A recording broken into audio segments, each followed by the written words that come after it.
Hello అందరికీ. ఇప్పటి వరకు నా వీడియో ఎవరైనా సబ్స్క్రైబ్ చేసుకోకపోతే సబ్స్క్రైబ్ చేసుకోండి. కొత్తగా ఛానల్ పెట్టాను, సపోర్ట్ చేయాలి కదా మీరు. ఎందుకు సబ్స్క్రైబ్ చేసుకోవట్లేదండి? వ్యూస్ వస్తున్నాయి కానీ సబ్స్క్రైబర్స్ రావట్లేదు. ప్లీజ్ ఎవరైనా కొత్తగా చూస్తే సబ్స్క్రైబ్ చేసుకోండి. నేను మీలో ఎవరికైనా ఎండు కొబ్బరి ఎలా తీస్తారో తెలిస్తే ఖచ్చితంగా కామెంట్ చేయండి. ఎందుకంటే నాకు ఇప్పటి వరకు తెలియదండి ఎండు కొబ్బరి ఇలా తీస్తారని చెప్పి. ఇవాళ నేను చూసిన తర్వాత ఎండు కొబ్బరి ఇలా తీస్తారు అని, అందుకే నా ఎండు కొబ్బరి ఇంత కాస్ట్ ఉంటుంది అని అర్థమైంది నాకు. నిజంగా చెప్పాలంటే ఇట్లా తీసుకోవడం చాలా ఆర్గానిక్గా ఉంటుంది కదా, మనము మన చేతులతో చాలా హ్యాపీగా కూడా ఉంటుంది.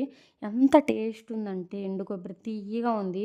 కారం కొట్టేంత వరకు కూడా ఉండట్లేదు ఈ చెప్పులు, తీయగానే అయిపోతున్నాయి. తినేస్తూ ఉన్నాము, నోటిని ఆపుదామన్నా ఆపలేకపోతున్నాం, అంత టేస్ట్ ఉంది. మీరు చెప్తే నమ్మరు.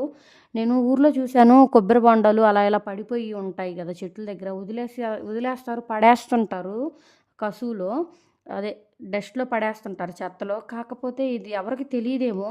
తెలియపోతే ఈ వీడియో చూసిన వాళ్ళు ఖచ్చితంగా ట్రై చేయండి. చాలా టేస్ట్గా ఉంది. ఎండు కొబ్బరి అయితే మంచిగా వస్తుంది, తెల్లగా, చాలా తీయగా కూడా ఉంది. ఎందుకైనా ఎండు కొబ్బరి ఇంత కాస్ట్ అని నాకు ఇవాళ తెలిసింది.